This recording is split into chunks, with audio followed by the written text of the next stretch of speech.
Bonjour à tous et bienvenue sur le plateau d'Un cœur qui écoute, votre émission de spiritualité. Ce soir, je vous invite à découvrir la vie de Sœur Catherine. Alors, Sœur Catherine a déjà écrit un livre il y a quelque temps. Là, il y en a un second qui sort qui s'appelle « La joie du réel ». Une vie d'ermite, une voix abrupte, extraordinaire et ordinaire, paru aux éditions Le Relier. Bonjour ma sœur. Bonjour. Merci d'être avec nous. On va essayer pendant cette émission de savoir un peu plus pourquoi vous vous trouvez à cet endroit, ce que vous y vivez, depuis combien de temps, et puis surtout votre vie spirituelle un petit peu particulière, puisque c'est vraiment un cadre particulier. Tout d'abord, je vous en prie, présentez-vous. Je suis Sœur Catherine Ermite, donc, et je suis une ermite diocésaine, c'est-à-dire que je suis reliée à l'église locale et non pas à un ordre ou à une communauté. Je suis ermite depuis 1993. J'ai passé 2 ans dans une solitude modérée pour m'introduire vraiment à la vie d'ermite, qui pour moi est une vie de prière continuelle. Et puis, pour différentes raisons, j'ai dû trouver un autre endroit et je n'en ai pas trouvé d'autre qu'un ermitage extrêmement retiré dans la montagne et qui n'est accessible qu'à pied. Alors, ça fait maintenant plus de 27 ans que j'y suis. À l'époque, je ne mettais qu'1 heure et demie pour monter et puis avec l'âge, maintenant, je mets presque 2 heures avec mes provisions sur le dos. Ça se situe dans les Alpes. Je ne donne pas plus de précision pour préserver ma vie de prière continuelle. Et je peux vraiment dire que cet ermitage, je ne l'ai pas choisi, mais je l'ai accepté. Parce que je ne pensais pas être capable de vivre dans des conditions aussi difficiles et aussi austères. Pour moi, c'était un lieu de transition. Et puis, finalement, j'y suis restée avec la grâce de Dieu. Et je me suis aperçue que le Christ me demandait vraiment de rester là. Mais alors, comment ça a commencé ? Vous êtes fille unique, vous êtes née sur une île toute seule ou enfin... Mais non, en fait, je suis de nature très sociable. Et je me suis vraiment aperçue que, en rencontrant le Christ dans la prière, que Dieu devenait vraiment la personne la plus importante de ma vie. Au point que j'avais vraiment le désir de lui consacrer ma vie, de vivre dans la prière continuelle, mais précisément comme je suis de nature très sociable, j'ai plutôt pensé au monastère, et en particulier au Carmel, parce que la spiritualité de Sainte Thérèse d'Avila me parlait vraiment beaucoup. Et puis, à ma grande surprise, il s'est passé un certain nombre de choses dans la prière, et j'ai vraiment perçu un appel très distinct à entrer en ermitage. Ce qui m'a beaucoup surpris parce que ce n'était pas du tout une convenance personnelle. Je ne fuyais pas les autres, j'étais bien insérée dans la société, j'aimais mon travail. Et puis, je pense être quelqu'un de plutôt sociable, quoi.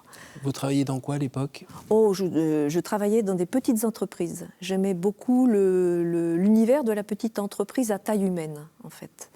Votre famille est une famille de culture catholique ou catholique pratiquante ? Ah, pas du tout. Mes parents étaient vraiment absolument incroyants. D'accord. Et c'est vrai que je n'ai pas eu une éducation qui me prédisposait. Et c'est vrai que c'est assez drôle. Là, je le raconte dans le premier livre, Récit d'une ermite de montagne, où j'ai un chapitre où je raconte l'appel, parce que c'est précisément au travail que mon jeune patron, suite à une discussion sur le bonheur, m'a expliqué qu'il ne fallait pas chercher son bonheur dans le travail, mais qu'on le trouvait dans la relation à Dieu. Je dis, mais moi, je connais pas. Vraiment, non. Et il m'a dit, c'est tout simple, tu vas consacrer 1/4 d'heure par jour à répéter l'invocation « Seigneur Jésus-Christ, Fils du Dieu vivant, aie pitié de moi, pauvre pécheur ». La prière du pèlerin russe. Voilà.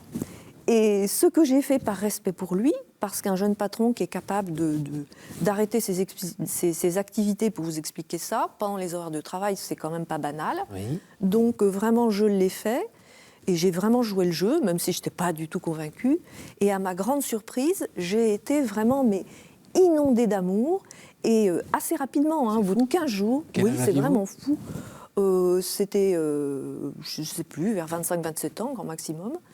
Et du coup, mais instantanément, j'ai vraiment été convaincue que Dieu existait, qu'il était amour et qu'il m'aimait moi personnellement. Eh ben, c'est un super cadeau. Oui. Sacré chef d'entreprise. Oui, oui, vraiment. Ça vaut le coup d'investir. Bon, il vous a perdu quand même pour sa boîte, mais sinon... Oui, oui, vraiment. Et puis, du coup, j'ai tellement pris goût à la prière que c'est vraiment devenu, voilà, ce qui était le plus important pour moi. Ensuite, cette invocation s'est transformée. Je ne répétais plus cette phrase vocale. Elle a vraiment évolué vers plus de silence intérieur, et c'est là que j'ai rencontré la spiritualité carmélitaine. Et entre-temps aussi, j'ai eu un très grand amour pour le sacrement de l'Eucharistie. Donc voilà. Qu'est-ce qui vous a guidé, accompagné dans ce chemin pour grandir dans la foi, pour apprendre, parce que c'est pas tout de recevoir le kit complet du comment aimer Dieu et de pouvoir le rencontrer, mais après pour le vivre au quotidien, la religion en fait, découvrir des auteurs, découvrir l'Eucharistie. Qui vous a aidé dans ce chemin et combien de temps ça a duré? Et en fait, je m'aperçois que pour le coup, ça a été assez solitaire, mais j'ai aussi très rapidement conçu un très grand amour pour les évangiles. Là, vraiment, ça a été ma règle de vie le plus possible. Je fréquentais vraiment beaucoup, beaucoup la parole de Dieu. Et c'est vrai que sur mon chemin, il y a eu une communauté plutôt dynamique, c'était les Sœurs dominicaines de Saint-Leu, où vraiment on proposait une belle liturgie, la liturgie dominicaine d'André Gouze, que j'ai conservée d'ailleurs dans mon ermitage, et où vraiment on puise, on est nourri. Donc ça aussi, ça a été important. Mais je m'aperçois avec le recul des années que vraiment le Christ a voulu être mon maître. Vraiment. Donc il n'y a pas eu d'accompagnement vraiment très très marquant, je dirais. Alors quand on regarde dans l'histoire de l'Église, il y a toujours justement, quand des vocations comme la vôtre naissent, ici ou là, il y a toujours un lien conservé avec l'Église pour pas que ça soit une aventure solitaire et dangereuse d'ailleurs. Absolument. Quelle est la nature de votre lien avec l'Église? Moi, je me sens vraiment au cœur de l'Église. Ça, c'est absolument certain. Cependant, là aussi, avec le recul des années, je me demande si le Seigneur, dans le but de me donner une intercession assez particulière et en accord avec notre époque, ne m'a pas fait vivre un chemin qui finalement va rejoindre beaucoup de personnes aujourd'hui, à savoir que l'Église maintenant elle est minoritaire. Il est très difficile de trouver un bon accompagnateur. Ce qui fait que peut-être que je propose maintenant, parce que je donne maintenant aussi quelques séminaires sur l'oraison et sur la prière continuelle, aux personnes qui justement vont avoir beaucoup de mal à se faire accompagner, des moyens de persévérer quand même et de ne pas perdre le fil et de rester vraiment très attaché au Christ en Église. Puis nous voyons aussi, avec hélas l'actualité récente, qu'il y a une grande méfiance envers les personnes d'Église. Donc, moi je crois que ce qui fonde la communion de l'Église, c'est l'union à Dieu. Donc je crois que dans la mesure où l'ermite met vraiment l'accent sur la relation à Dieu, comme source et origine de toutes les autres relations, c'est par là qu'il faut commencer. Je ne dis surtout pas qu'il faut qu'on parte tous en ermitage ou dans une grotte, c'est vraiment pas du tout ça le propos, mais je crois que si nous prenons plus de temps d'intériorité, de prière, nous fondons très solidement sur le roc notre vie, même si nous sommes des personnes très actives et au cœur de nombreuses relations dans la société.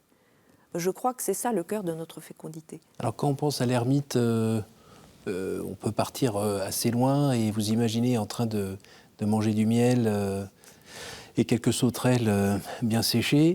Ça se passe plus comme ça aujourd'hui, ou ça peut se passer comme ça, ou vous nourrissez comment, vous vivez de quoi? Au quotidien... Vous avez toujours votre enveloppe corporelle? C'est-à-dire qu'au quotidien, c'est sûr qu'on n'est plus du tout comme ça Jean-Baptiste avec son miel et ses sauterelles.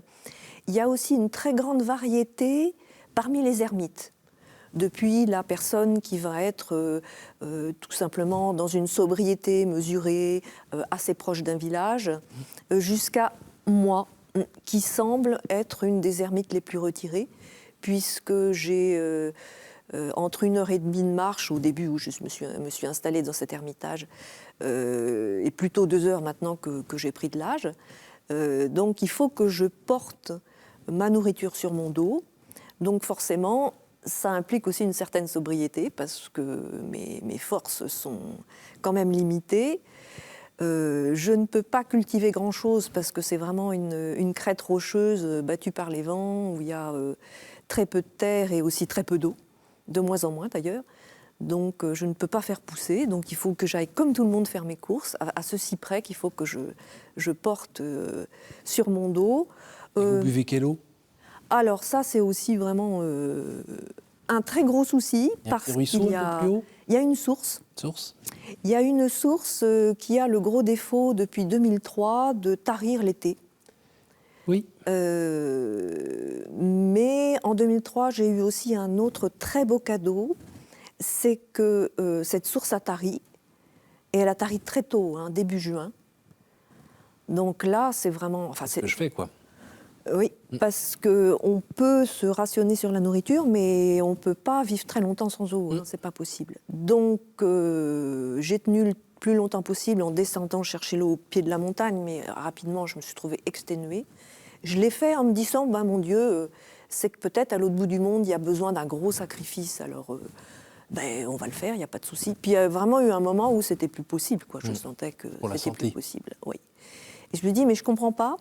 Parce que là où j'ai toujours été aidée, conduite dans les moments importants, et là, il ne se passe rien. Là, j'ai commencé quand même à m'inquiéter un peu. Et puis, une nuit, alors que je me disais, bon, ben là, j'ai plus que 2 jours pour rassembler mes affaires et partir, mais où? Eh bien, j'ai été réveillée très tôt en me souvenant d'un rêve, et dans ce rêve, eh bien, je trouvais une autre source. Réflexe, bon, eh bien, je commence à prendre mes désirs pour des réalités au point de... Et en fait, le rêve m'a secoué, tiré, poussé, jusqu'à temps que je suive les indications précises du rêve pour aller trouver cette source. Parce que c'était vraiment aller jusqu'à l'arbre abattu, et puis ensuite, après les rochers, etc. Enfin, vraiment, j'étais guidée. Tirer un peu la mousse et hop, de l'eau. Et puis, j'y suis allée comme prévu.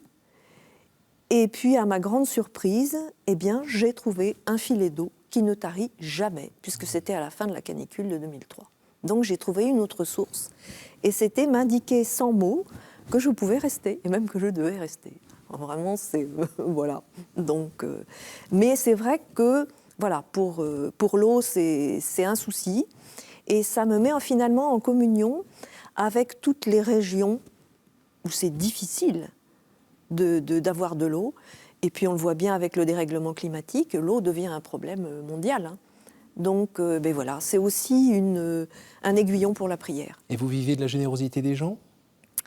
Alors effectivement, parce que à ma grande surprise, les personnes qui apprennent que j'existe et comment je vis sont vraiment immédiatement touchées. Et que j'ai vraiment accepté de vivre dans ces conditions en vue de la prière continuelle. Donc ils me disent, je trouvais vraiment des chèques dans ma boîte aux lettres avec des petits mots très aimables en me disant, écoutez, nous on gagne beaucoup d'argent, on n'a pas le temps de prier, vous ne gagnez rien, mais vous priez pour nous. Et vraiment, je peux dire que j'ai vécu pendant très longtemps de ma prière, parce que vraiment les personnes demandaient expressément ma prière, et c'était pas... voilà, pour dire accepter. Et maintenant, par contre, je donne quelques séminaires, alors pas beaucoup, sinon je ne serais plus ermite, quelques séminaires sur la prière continuelle, sur l'oraison, sur des problèmes de vie spirituelle. Et voilà, donc c'est ma principale source de revenus, je dirais. Pour la messe, vous faites comment? Alors, j'allais au village, et puis il y a de moins en moins de prêtres dans cette région très reculée. ce qui fait que maintenant c'est une fois par mois. Mais je suis dépositaire du Saint-Sacrement. D'accord. Il y a cette chapelle, qui est très humble et très rustique, mais qui est quand même digne pour recevoir le Christ. Oui. Et je communie presque tous les jours. Je dis bien presque parce que ce n'est pas un dû ni une habitude. Il faut vraiment, je souhaite rester dans le désir de Dieu et puis quand même le fait d'examiner quand même aussi mon comportement et ma conscience. Et puis pour moi aussi, c'est très important de pratiquer l'adoration eucharistique.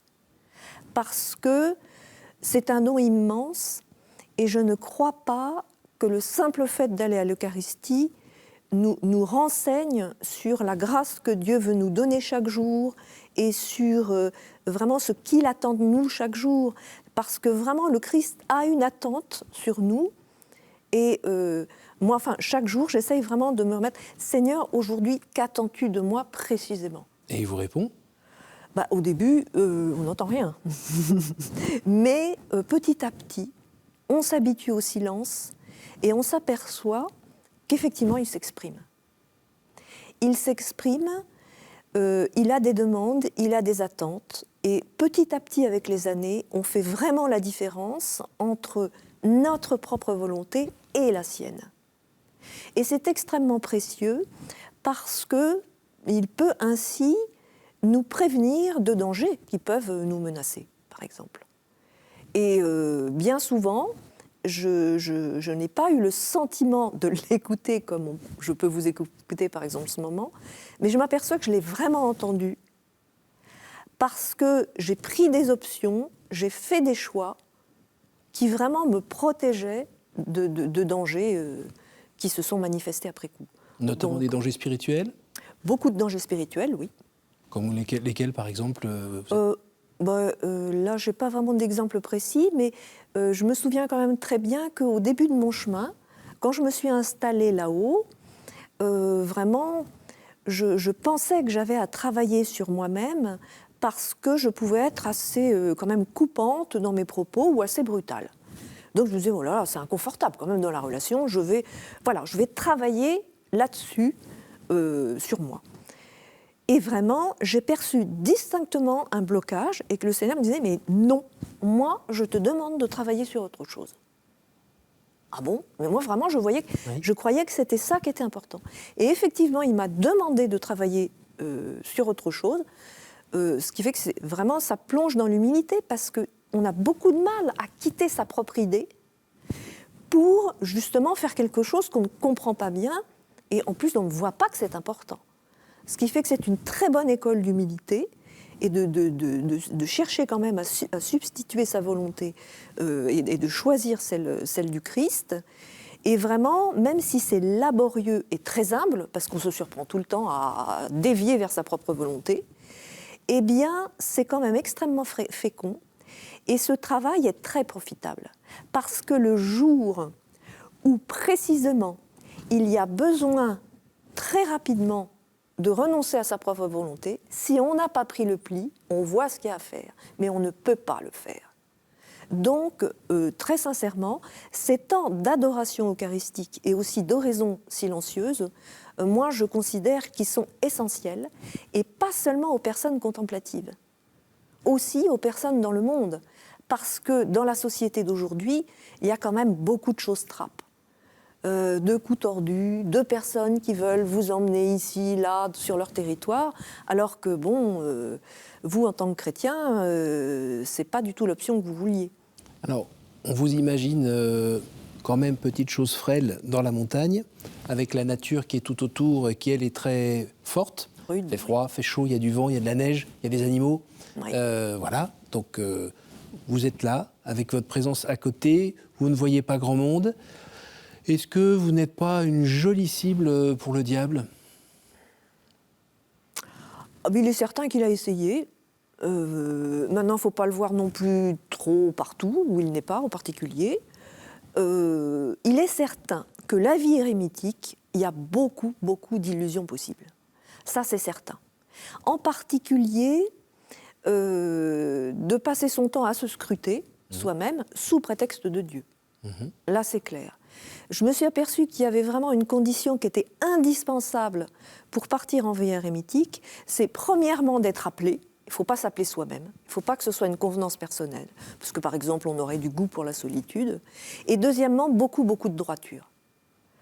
Ceci dit, c'est vrai aussi que c'est pas mal de se ramasser un petit peu.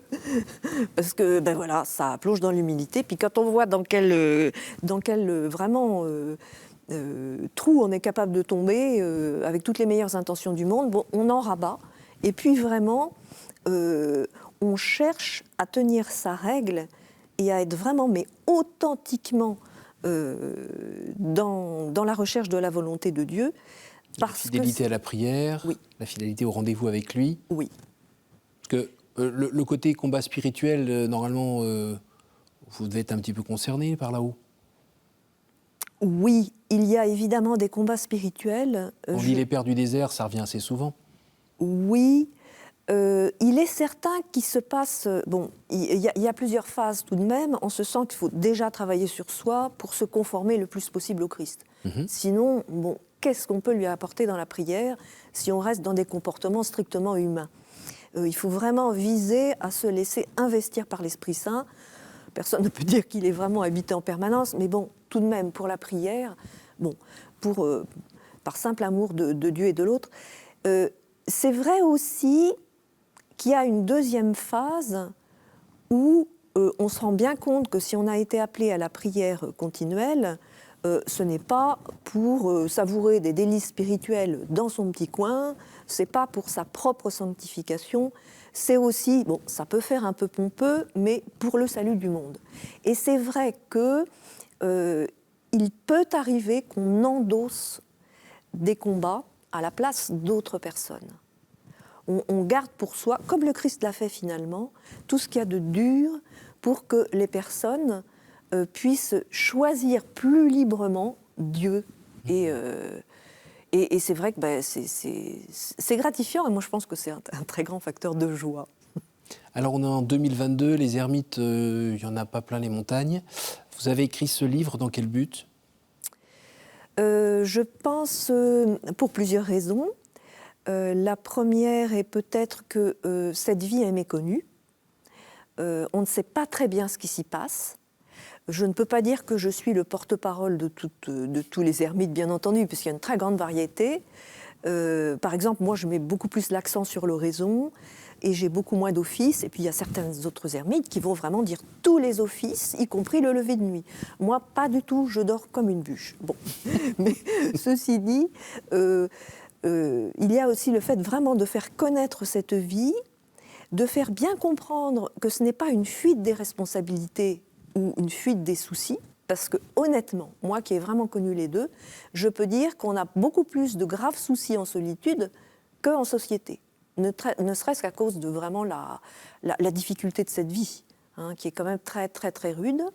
Sur le plan matériel, déjà. En particulier sur le plan matériel, et puis les dangers ne sont pas du tout ceux que l'on imagine. Personnellement, tout le monde me demande, mais alors ça doit être le froid qui doit être beaucoup plus dur à supporter. Eh bien non, parce que ça a un petit côté héroïque de s'offrir pour Dieu physiquement. Mais par contre, quand on s'entend dire ça vous gêne pas d'être une inutile, ou alors mais vous servez strictement à rien, ou alors vous êtes une demi-chrétienne parce que vous n'avez que l'amour de Dieu et pas l'amour du prochain, ça, c'est quand même un peu difficile. Parce que après, vous restez avec ça tout seul. Et puis, bien entendu, c'est ça qui marque le plus. Et pas forcément... Par contre, on a aussi beaucoup de marques de soutien.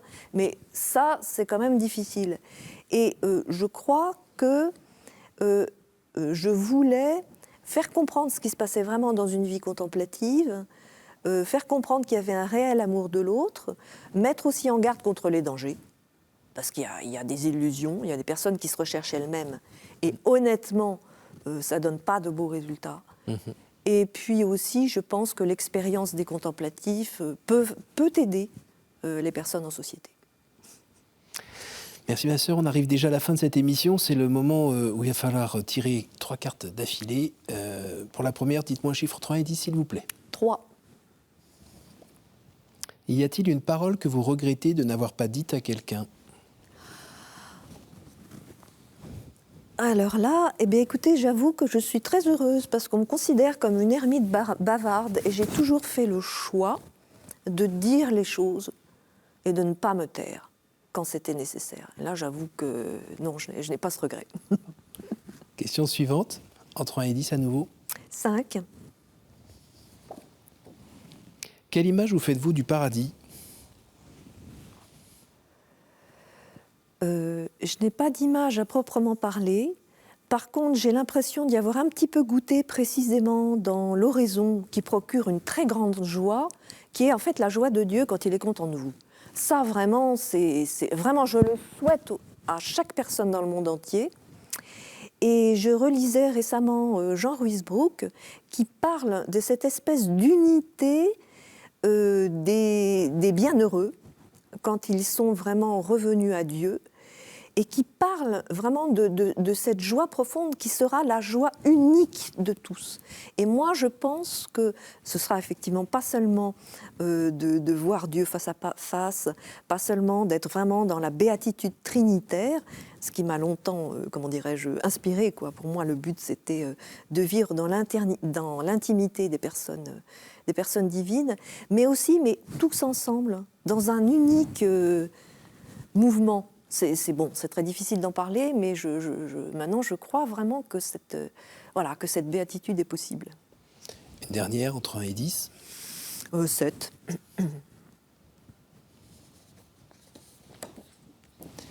Quelle est votre prière préférée ? Alors ça, c'est une question difficile, mais j'ai envie de dire, vraiment, la prière continuelle, celle qui engage chaque instant. Donc elle est toujours renouvelée. Je ne peux pas dire que j'ai une forme de prière préférée. Je pense que la vie peut être prière et donc elle se modifie, elle peut prendre énormément de formes. Depuis le silence jusqu'à la prière vocale, jusqu'au simple élan lancé vers Dieu, extrêmement bref, sans mots.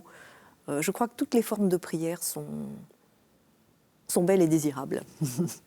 Merci beaucoup, ma sœur. Merci à vous pour votre... Merci d'être venue jusqu'à nous, d'être descendue de votre montagne, en chantant. Donc, je rappelle le titre de votre livre, La joie du réel, une vie d'ermite, une voix abrupte, extraordinaire et ordinaire, paru aux éditions Le Relier, donc par Sœur Catherine. Merci à vous tous pour votre fidélité. N'hésitez pas à retrouver ce programme sur notre site www.ktotv.com, à le partager autour de vous. Et puis, moi, je vous donne rendez-vous la semaine prochaine, même heure, même endroit. Bonne soirée.